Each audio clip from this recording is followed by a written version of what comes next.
Hi, everyone. This is Kerwin of Father Son Galaxy. Since the release of the original Star Wars trilogy, enthusiasm for this film fantasy steadily grew, cultivating a dedicated fan base. This surge in interest ultimately led to the launch of the Lucasfilm Fan Club magazine in 1987, commemorating the 10th anniversary of Star Wars: A New Hope. The magazine changed its name to Star Wars Insider in 1994 and continued on for more than 30 years to publish over 200 issues. In November 2025, StarWars.com announced that Star Wars Insider will end publication and will release their final two issues in 2026. We'll discuss the magazine's highlights, headlines, and interviews with our guest, Brandon Wainerdi, a digital marketer, social strategist, and contributing writer for Star Wars Insider. Brandon is the author of the book Star Wars Encyclopedia and Star Wars Encyclopedia of Starfighters and Other Vehicles. He is also the host of the Star Wars podcast, Talking Bay 94. Brandon, welcome to Father Son Galaxy. Awesome. Thanks for having me. That was so nice. No problem. Thank you. Yes, it's a pleasure meeting you. Yeah, no, I was saying right before, like we've been in some of the same rooms, and you've technically been on Talking Bay, I think, because we've all been in the same round tables, but it's nice to officially be one-on-one. This is great. Yeah. Well, thank you for joining us. Of Looking forward to course. this conversation. So Yeah. I'm a big fan. I've always been a big fan of magazines ever since I was a teenager. So back in the day, we had all kinds of magazines. Some came and went, some stayed a few years. But I can remember Cinefex, Fangoria was one, but the one that stood out for me the most, the one I bought the most, was Starlog magazine, and that was back in Hmm. the 80s. And I love that magazine because that was the only way I would get the news, the highlights, or the breaking news, or the exclusive first looks of any science fiction films that were coming out during that time, especially, for example, Star Wars Return of the Jedi. So when you first read the first issue of Star Wars Insider, what captivated you about that magazine?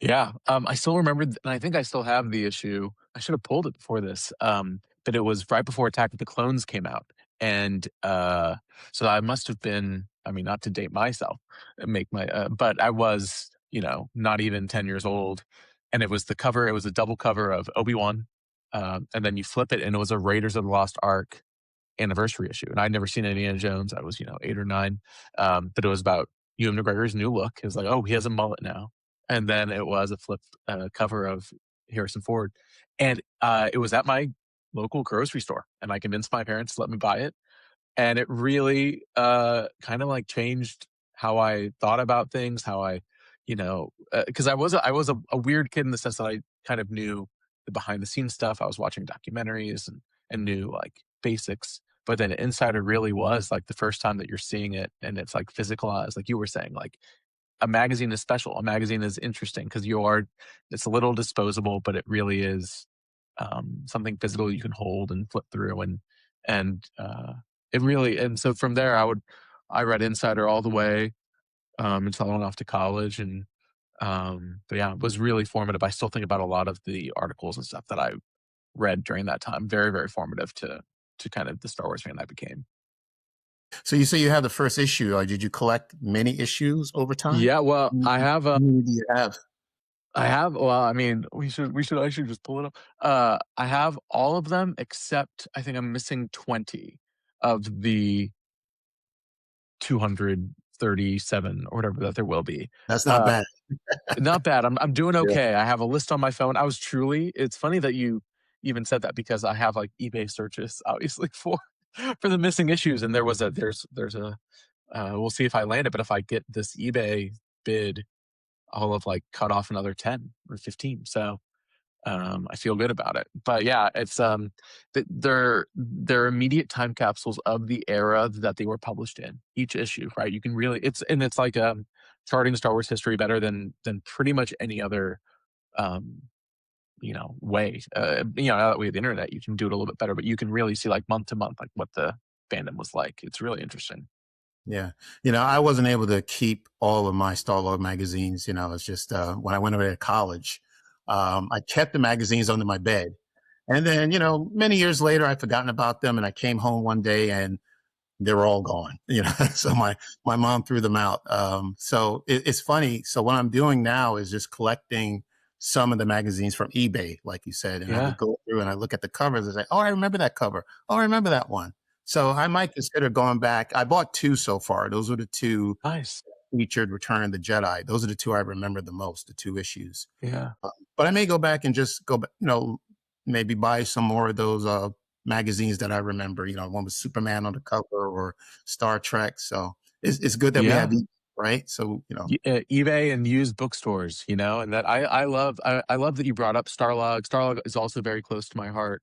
I don't know if I used to work at Fangoria, so I was head of marketing for Fangoria for a few years, and Fangoria owned Starlog as well. And it was always like my dream to bring back because we brought back Fangoria in this like kind of semi-hardcover like sorry, I ruined the camera. But like kind of a little bit more refined, a little bit more modern, and came back that way. And the dream was always to do it for Starlog, and we never did. And it's like my biggest regret. I'm always on the hunt for especially Starlog. I think it's Starlog issue 7 is the first time like Star Wars was really talked about like in a semi-mainstream way. It's on the cover. It was before people were really knowing what's going on. And I know that, I mean, because it was George Lucas's favorite magazine too. And so it was a big deal for him that Star Wars was in Starlog, which is funny. But yeah, I'm very, again, that's a time period that we can never really replicate, I feel like, at this point of how people were getting their information. yeah, yeah. Especially nowadays, we're in the modern age of technology, and unfortunately, magazines are not. Uh, they're not staying around as much as they used to. So Yeah. yeah. So how did you get the opportunity to work for Insider? Yeah, that's a great question. It was actually Fangoria closed down because of COVID at that time for a variety of reasons, but it was summer of 2020, and I had been doing Talking Bay for a long time, for a couple years, and that summer I had some time, so I kind of tracked down the editor of Insider. It wasn't really publicized, wasn't anywhere, but what I did was introduce myself, pitched myself, and I had taken some of my Talking Bay interviews and turned them into Insider articles, just as an example. Like, oh, here's what this would look like if I. And I didn't hear for months because at the time Insider was owned by Titan, and Titan was furloughed, I believe, at the time, and so no one was responding to emails. I didn't hear for like 3 4 months, and then the editor reached out and said, "This is interesting. I'd love to give this a shot." And again, his name is Chris Cooper. He's been my editor the whole time, one of the greatest editors, I've ever had. And yeah, was very nice and took a chance and kind of went from there because then that led to truly everything else. But getting to write for Insider is still probably like the greatest thrill of anything that I've done remotely Star Wars related. Just the greatest. And were they looking for freelance writers, or you just decided that you were just going to submit some of your material? I just decided to submit. I had that was before I was writing for StarWars.com or anything. I didn't really know anyone at the time that was working for them. But I knew and I had kind of, reached out variety of capacity to a variety of different Star Wars publications over the years. And it was both the right place, right time.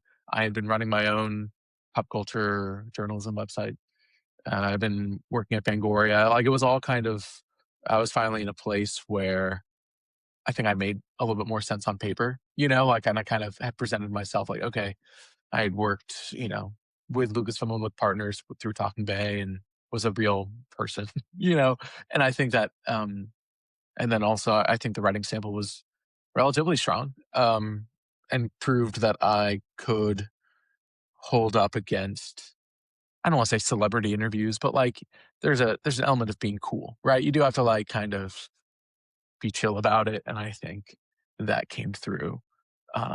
So it was just kind of a confluence of all those things, and again, got just really lucky and owe it all to Chris Cooper. So now that you're working as a contributing writer, how does that work? Do you pitch an idea to the magazine, or did they come to you and say, "Brandon, we actually have an idea for you, and would you be interested in interviewing or doing this article regarding this topic?" That's a great question. Every year, I think it was like 5 years of my time at Insider, maybe six. I guess five. The You would kind of just send a whole pitch deck of just like, hey, here in general, you would set up for the year because they really since this publication and you have deadlines and you have to get into bookstores. Um, Chris had it pretty mapped out for the whole what the whole year would look like. And so we every year I would just give him a whole list. And what I would do specifically was a little bit of combination of like people I'd interviewed before, right? That I'd worked with on Talking Bay that like would be a good story, would be interesting, wouldn't be because I guess to back up a little bit, one of the things I loved about Insider when I was growing up reading it was that it often kind of showcased some of the lesser known actors and crew members and stuff, right? Because you can't get Harrison Ford every issue, right? You can't. You have to delve a little bit deeper, and that's the necessity of like what print does, right? Because you have to be on time every month with your issue, and so you have to fill it somehow. And so even growing up, like I was mentioning a little bit earlier, there are these articles I remember like charting the history of the Ewoks, right? And they interviewed every single Ewok who had been an Ewok. And I was like, oh, this is incredible that you were able to do this research, 20 years ago. Or like behind the scenes members like Ken Ralston, like people that were a degree removed, let's say, from maybe the more popular or buzzy names, but nothing to say about their quality or the stories that they have, and like really diving into that niche. And so that's kind of how I approached the pitching. Would be here are the people I can work at. Here are the anniversaries. That's another big thing, both for print media, but everywhere. It's like, oh, like what anniversary are we celebrating this year? And I kind of carved my own niche of being like hyper specific about like a book or a video game or whatever it might be, as opposed to again just like Empire Strike Back is 40 years old or whatever. Um, and then the third thing that I really again was inadvertently carved my niche were these like really intricate oral histories. Similar to that Ewok piece I mentioned, it really kind of stuck in the back of my brain. And so I did one that was like everyone who worked inside Jabba the Hutt, everyone who was an Ewok, right? Everyone who, was a Twi'lek, right? Like all these things. And those were like really intense. Or like everyone who was in the Max Rebo band, right? And it's like the puppeteers and the concept artists and the, people singing and all these things.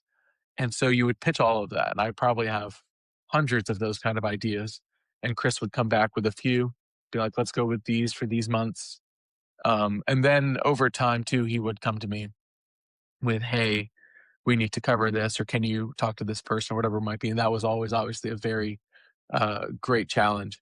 Um, and so I really wanted to make sure that I was, pitching things that I was interested in, but also that were feasible. Right. Again, I can pitch Harrison Ford all day.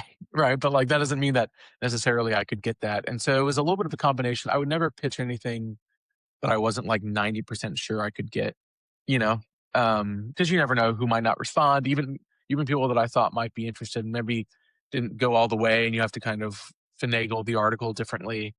Um, but again, Chris was always like really flexible and really interested and had great ideas. And so again, it was probably like pitching once a year, 20 ideas, and then a few of those getting chosen, and then a couple more coming through the inbox over the year of, hey, can you talk to the kids from Skeleton Crew or whatever it might be? And it was always just a real thrill to be able to put stuff together. Hmm. How many articles do you think you've written for Star Wars Insider over the years? Any idea? I can give you the exact number because I updated my LinkedIn last night to like, now that it's done, I was like, okay, I can like, end it. 35 articles, which is crazy. Like over 5 years.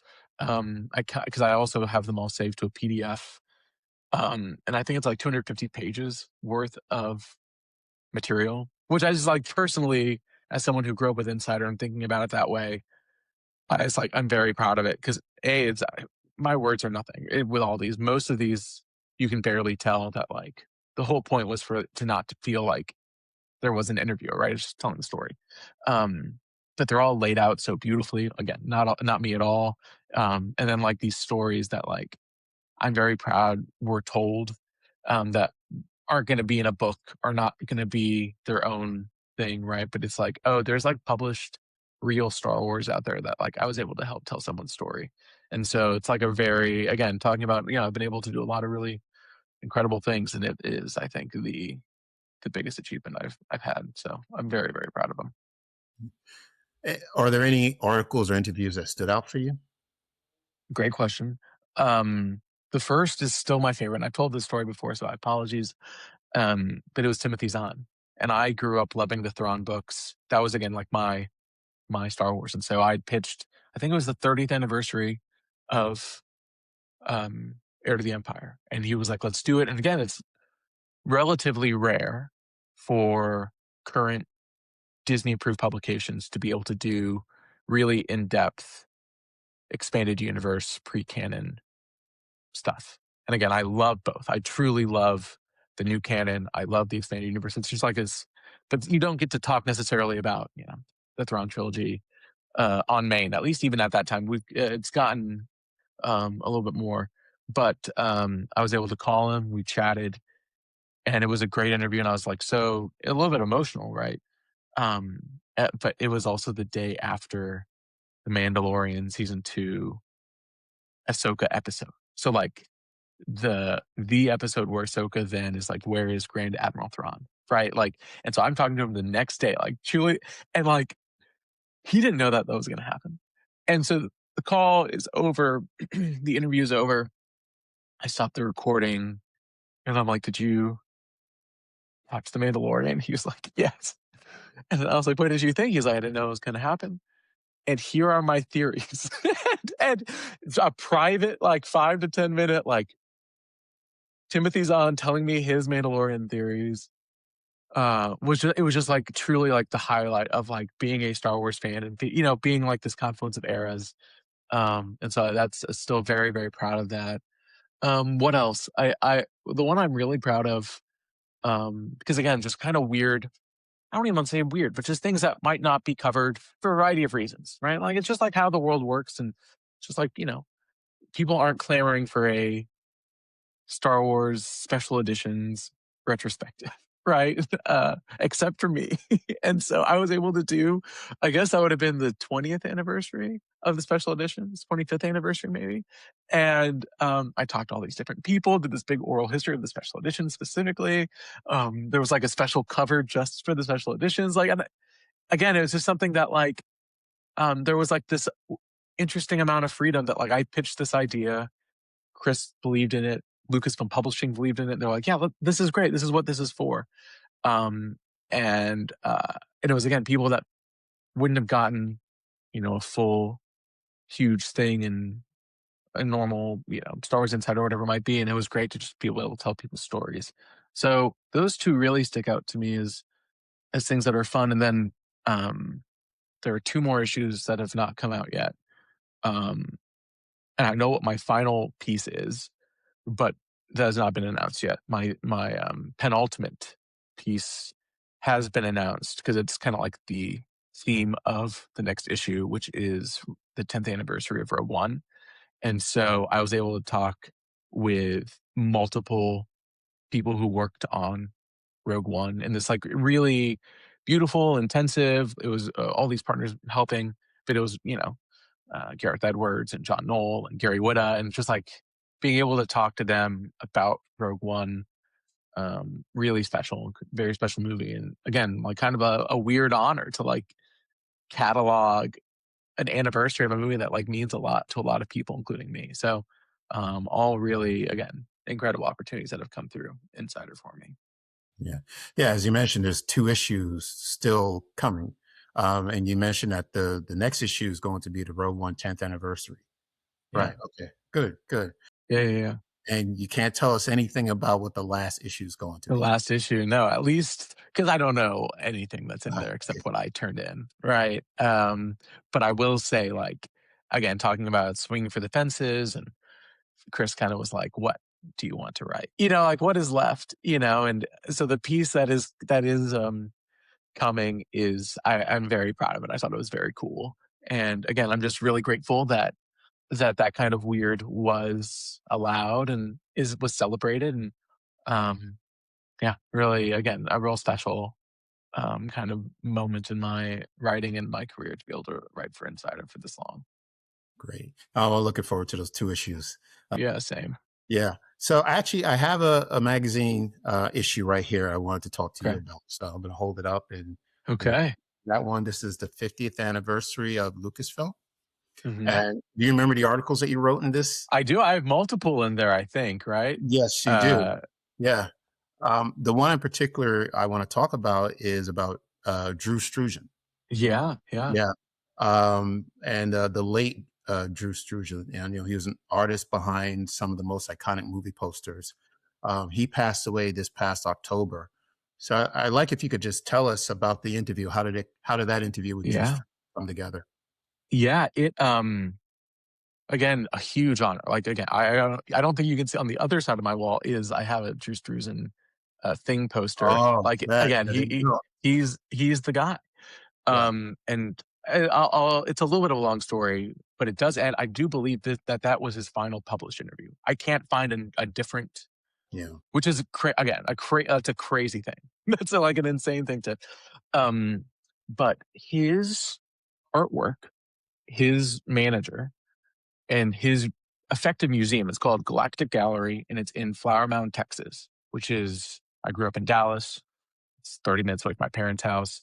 And his manager also ran all the conventions that I grew up going to. So I grew up in Dallas. Dallas was also the home of this is like kind of niche Star Wars history, but it was the home of multiple things, including rebelscum.com, which was like a big collecting website at the time, but also Official Pics, which at the time was the official licensed photo and autograph of Star Wars. And they ran Star Wars Celebration through ReedPop at the time. So they ran, I believe, celebrations 3, 4, 5, and 6, especially the autograph halls, um, which were at the time like really interesting. Not to say that they aren't now, but like really deep cut behind the scenes people and extras and this kind of thing. And on their off years, they would hold a mini Star Wars celebration in Plano, because that's like near where they were, which was a mile away from where I grew up. Again, which was insane. Again, I'm 12 years old and I'm like, great. Ben Burt is by my house. You know what I mean? Like it was like this, it wasn't just like, oh, this is a big comic convention. It was the Star Wars convention in the off years of Star Wars Celebration is going to be the house right now. Like so I grew up going to that and I got to know the owner of that and then he sold it and then he ended up representing Drew Struzan and he opened this enormous, beautiful art gallery in Flower Mound with his original paintings. I've gone a little too long. But I reached out through him and I was like, hey, I work for Insider now. If you think Drew would be up for an interview specifically about his Star Wars work, I think it would be really beautiful. It's for 50th Lucasfilm, retrospective issue. I think this could be really good. And he agreed. And we did it through email. I didn't call him or anything for a variety of reasons, but he was older and this was the best way for his thoughts to be put onto page. Um, but it turned out really well. Sent them the final for approval, which I don't really do normally, but this was kind of I was like, hey, just double check, make sure this was all. And then actually the issue had not come out yet, but it was his final public appearance to Flower Mound maybe 6 months later. So I was able to meet him and talk to him about the piece, and him and his partner were like very enthusiastic about the interview, which was again very special. And then the people at Titan who did that, it was just like a beautiful article too. So again, uh, thank you for asking about it because it was a very special piece for me, and it turned out I think really, really well. yeah. Where were you when you heard the news that Star Wars Insider was coming to an end?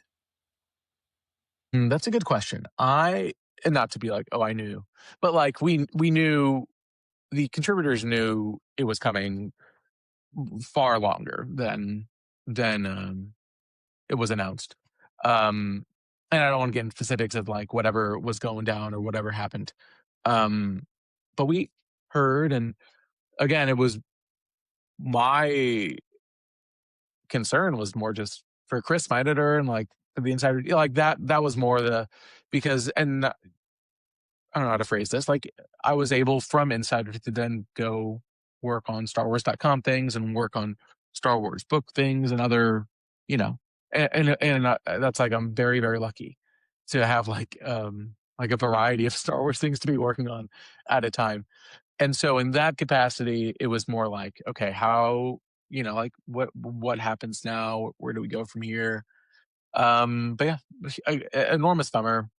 It wasn't like, you know, like you were saying, it's a magazine in 2025, 2026. And, as someone who worked at a magazine on the business side, like you understand what it takes. And so, yeah, an enormous loss and it'll be missed. But I also, again, I know nothing, but I do think it can and will survive in some capacity, right? Even you mentioned Cinefex earlier. Cinefex no longer publishes. Um, but they do have, and I recommend it to you. They have an app. So I got an iPad, and maybe the greatest app that I downloaded on my iPad was the Cinefex app, and I think it's $20, which is a lot for an app. Except you never pay again, and it's just the entire archives listed, and you just get to scroll and cataloged and search, and it's like beautiful and like accessible, and showcases this history. And I mean, Insider is a resource and is a piece of Star Wars history, and so it's not the end of Insider in any capacity, and especially people continue to refer back to previously published pieces because like it really does tell like an exact story that you can't really find it anywhere else. What will you miss the most about that magazine? I really was always, again, my pieces, I'm so grateful, are in there, and then it was crazy to like get the magazine in the mail and go, okay, great, there's mine. And then you see what it's surrounded by, though, especially in recent years, the people who are writing for it, not me, but the other contributors were incredible. Were really like doing incredible work. And sometimes I would see a piece and I was like, how did you even think of this? How did you even like, and not like I'm in awe of like how you got to this thesis to then like write this. So it's that kind of stuff that I'll miss, especially because it was all collected in one place. The other thing that Insider did very well that they did when I was reading it and then it went away for a long time and it came back recently and has been a really wonderful addition to it is the original fiction, the original short fiction that's in Insider is really special. And it was kind of a hallmark of the magazine for a long time, for decades. And some incredible people wrote in Insider, and it was just kind of a way to like get a little bit more Star Wars. And so like that's something I'll miss because that's a little bit tougher, right? Where else, hopefully there's somewhere to get Star Wars short fiction in the future in a published place. But that was a really special kind of aspect to Insider that wasn't really talked about a lot. But then when it came back, I remember people being very, very excited because it really is like this enormous part of Star Wars that you forget about. Now, when I read the article about the Insider closing on StarWars.com, and I might be reading into the sentence, but it mentioned that this will be the last two issues published by Titan. Now, does that mean that maybe Insider will find another publisher, or is that would be it for the No, I magazine? think that's a great question. I mean, again, like I was saying, I don't think Insider will ever go away. I think this is me not knowing anything. Titan is done, I believe, but even in the history of Insider being published, right? Titan wasn't always the publisher. I think it was Paizo for a while, and um, there were quite a few people that have published Insider over time. So it's a great question. I really don't know. All right. Well, let's talk about Talking Bay 94. Tell us Let's do about it. the podcast. When did you get started, and what do you bring to the Star Wars community? Yeah, Talking Bay 94 is my podcast where I interview the cast and crew one on one. That is the end all be all, really. You have to have worked officially on Star Wars, and I talked to them for 30 to an hour, and um, I've been really lucky. Again, like I had kind of a kernel of that idea going all the way back to those conventions I mentioned, right? I was exposed at a very early age of like kind of the behind the scenes heroes of what made Star Wars great. And that was kind of my major inspiration and the people that I really gravitate towards. And so I had watched The Last Jedi, and I loved The Last Jedi, and I kind of got rekindled to contribute creatively to Star Wars. Um, I'd never taken off from Star Wars. I'd never not been a Star Wars fan. I'd never not been reading everything and watching everything and paying attention to everything. But I had stopped, you know, being on forums or writing fan fiction or whatever it was. And I was like, what can I do to scratch that itch? And I reached out to my buddy, and I kind of saw, not, I don't want to say a hole in the market, but there are a lot of Star Wars podcasts, as you know. And like, what are you going to bring to it? And I had listened to a lot of WTF with Mark Maron, and at the time Nerdist, and a couple other shows that were one-on-one podcasts. And I really loved the format, and I thought I could do it. And so I took that idea and applied it to Star Wars. And again, through those connections that I made all those years ago at those conventions, I had a couple people I could reach out to start. I would go to some shows, I'd talk to people. And so for 6 months, we put them all together and launched on the day Solo premiered. So ever since then, we've been cranking out episodes as often as I can. I don't, at this point, Talking Bay is a labor of love, and it's just me. And, um, so there's a few episodes that are in the bank that I need to publish. But it's over 180 episodes, and I've talked to all these different people and met a lot of people and had some really great opportunities. And it all goes down to just like telling people stories. I try to not have any of myself in these, and it's all just kind of about these very creative, very talented people that did something to bring Star Wars to life, whether it was the movies or the shows or the comic books or the video games or whatever it was. Like, so it is also a great way for me to interact with creative people, and that's like very inspirational for me and very kind of motivating for me. And yeah, it's been again this thing that I'm so proud of, that I did. And like, as you know, like a lot of people start podcasts, and I am surprised and grateful that I continued to post a podcast for a while. Like that's I'm glad that I was able to do that. So Yeah, we're still the new kids on the block. We're actually approaching 5 years of this yeah, podcast, which is pretty cool, So, yeah, I and love it. when you're working with a kid, really, like Yeah. you don't know, you know, which direction they're going to go.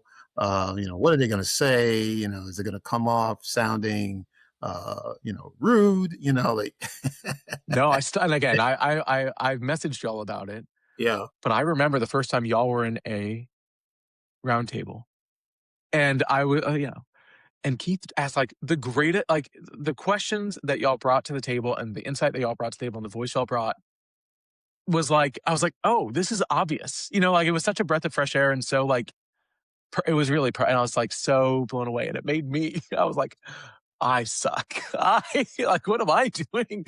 Or anyway, but it's been, again, it's yeah. the whole beauty of this whole thing, has been just like getting to know people, getting to see people interact with Star Wars in creative and interesting ways. And that's something that not a lot of, I don't want to say IP because that's just like a vulgar term, but like not so many things can sustain that. And so many different types of people don't necessarily come to something like anything else besides Star Wars. And so it's been really, really rewarding to, this is stupid. Star Wars is, Star Wars is Star Wars. It's just a thing, right? But it's fun that it really has brought so much positivity and like interesting things to my life and to, other people's lives. It's been really nice. Who would you say was your most surprising interview? Like you're saying to yourself, I can't Oh, believe I'm interviewing this person. well, that's a great question. Um, one of the interviews I'm the happiest with, but also like it was kind of this weird labor of love.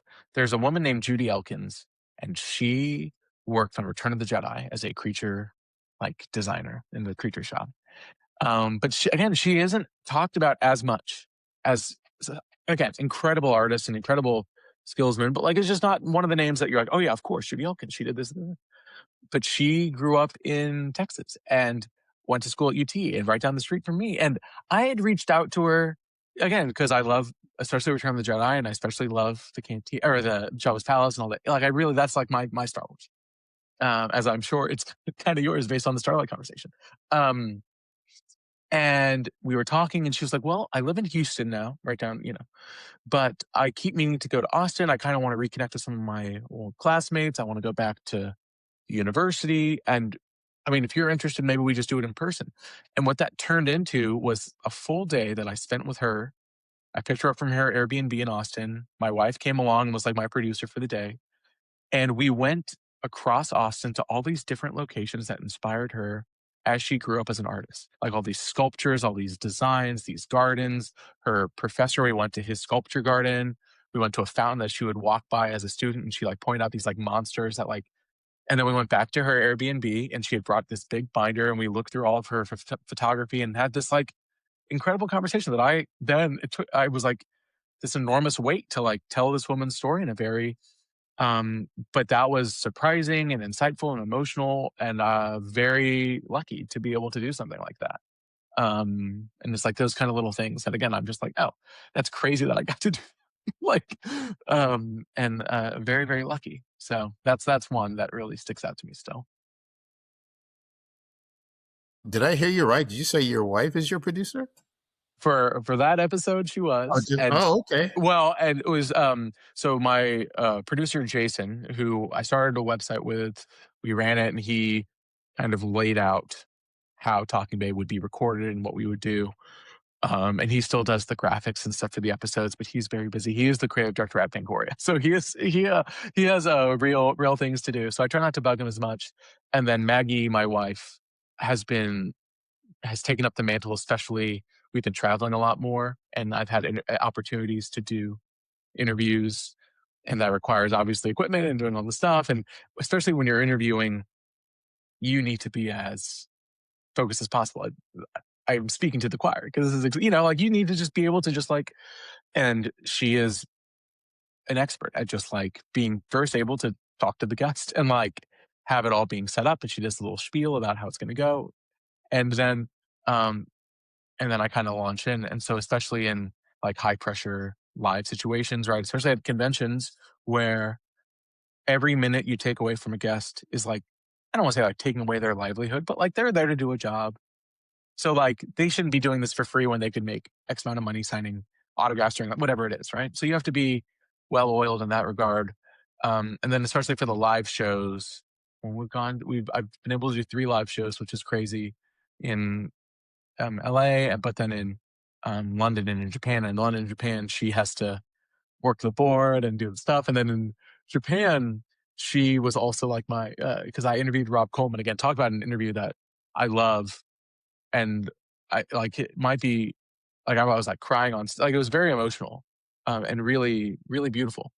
But she was like my handler, and so like had to like she picked up Rob from his hotel and like walked him to the convention and like got him, like I guess, and like again I couldn't do it without her, Yeah. or Jason. But it is lucky when your family is helpful and is interested in the things you're interested in and willing to put in the help. So Cool. That's very inspiring, you know? yeah, that was very Yeah. nice. Yeah. So, yeah, that's very nice. Well, you're also an author, right? So I want to talk about this new book that's, Oh, look at that! Hey, there it is. let's see if I get it right. Yeah, see if you. Can't get the It's too light on. shiny. It's too glossy for the. Well, it's called Star Wars Encyclopedia Starfighters. Okay. And I understand this is, you've written books before, but you've co-written them. But Yeah. this is just you. This was just me, which is crazy. Again, a crazy thing to have happened.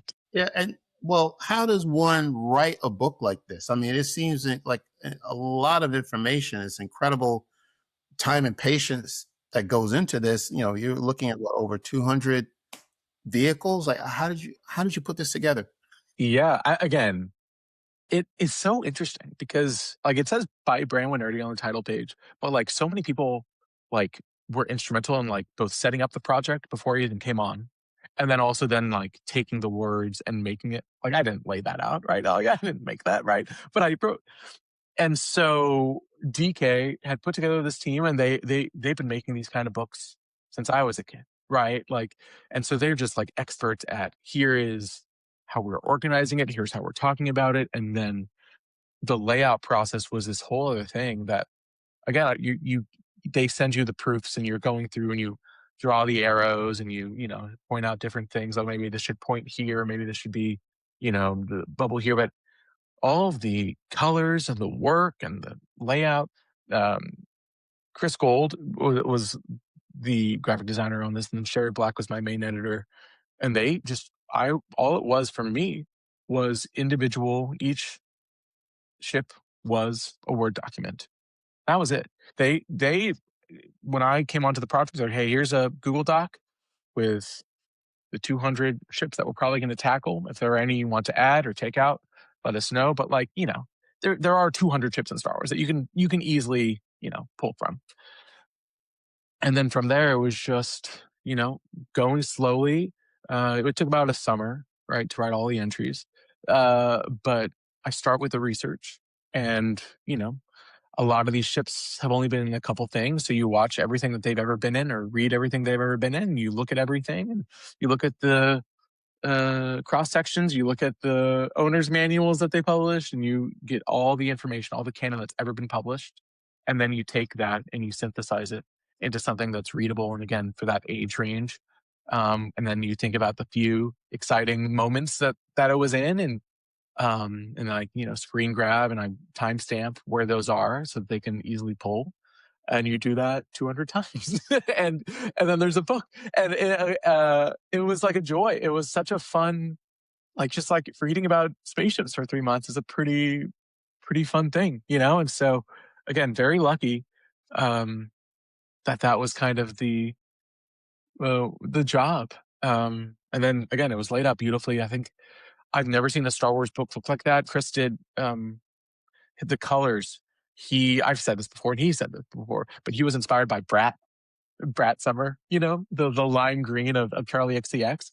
And that pop is like so cool and so interesting, and like really makes the book even like more special and more fun to pick up. And the response has been really great. And yeah, it's just been, I wrote a Star Wars book. I never have to write anything ever again, you know, like that's it. So Yeah. it's very Well, cool. I'm sure this will not be your last book, but We'll this, see. Yeah. yeah, this is great. So, Brandon, I really appreciate your time. Um, Yeah.